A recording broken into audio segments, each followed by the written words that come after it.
Men tug'ilgan ko'hna voha shuhratin olam bilar. Ko'p zamondin ko'p shuara unga ash'or bittilar. G'ang'ini men ham jahonga kuylabon aytkim kelar. Xorazm farzandiman men, Xorazm farzandiman.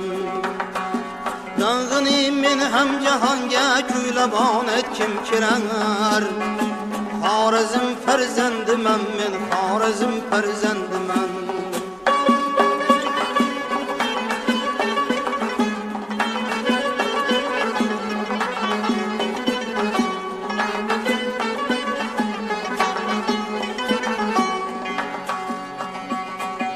Bu ulug' maskan ko'ngillarga ziyo qildi ata.